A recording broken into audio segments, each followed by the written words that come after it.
Hi, I'm Kristof Neirynck. I'm the CMO of AVON, as well as the Managing Director for Western Europe at AVON.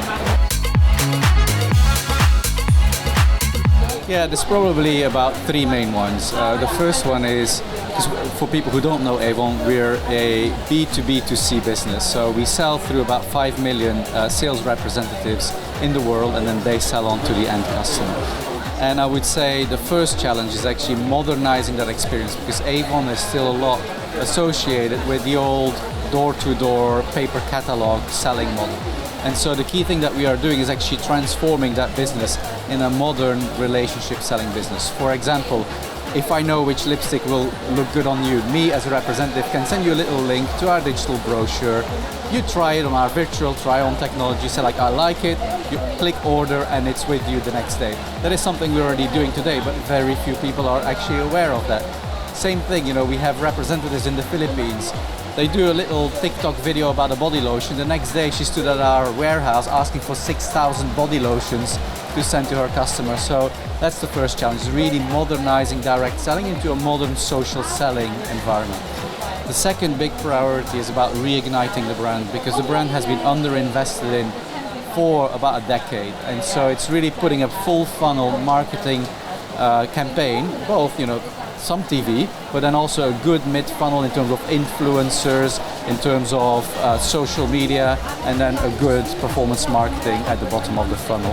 And then the third key challenge, I would say, is more around access to the brand, which is, AVON, I said, used to be only sold through paper catalog, through representatives, etc. Actually opening up the access, well, first of all, enabling our representatives to sell digitally, but then equally also opening up access in, for example, marketplaces, DTC, and even retail. So that's kind of the three big challenges that we're kind of tackling at AVON. For us, if you think about it, AVON in a way, although a very analog model, has always been a brand that is all about influencers, because it was the AVON ladies, although there's many men, the AVON representatives, as we call them, going door to door and recommending which products they thought were right for that customer. And so in a way, we are now supercharging that, one, to actually turn our network of representatives in that influencer channel, because again, it's 5 million people. If they start really buzzing about the brand, that's a huge influence. But then of course we have separate networks with micro-influencers, but we want them to be really authentic and not like famous celebrity will give her a few million and she does an unboxing of one of our lipsticks. That's not the type of influencing that we want to lead for. So, and then of course social media, because again, a lot of our representatives probably, if you think about social selling, it's actually a key channel for us, because I gave the TikTok example earlier. Social selling for us is really the future, and selling through social media.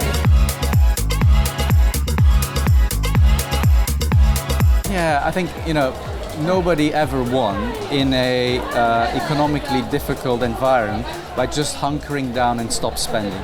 You need to look at what makes your brand unique and special, and then really invest behind those, but of course keep a very close eye on the return on investment of that marketing investment. But going quiet now is not the right solution. Be more choiceful of what you do and do it well, measure it and continually optimize it would be my key advice. Yeah, and I wouldn't say it's a major issue, but the thing that sometimes annoys me is kind of the polarization between performance marketing and brand building.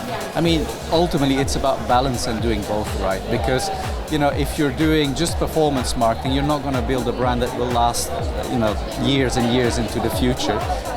If you're just doing brand building, well, you're losing a lot of inefficiencies, and so as a result, it's not the right thing to do. It's about balance. I always say, you have East Coast marketing and West Coast marketing. Ultimately, it's about both, and creating the right full funnel marketing campaign that builds your brand and drives the conversion at the bottom of the funnel.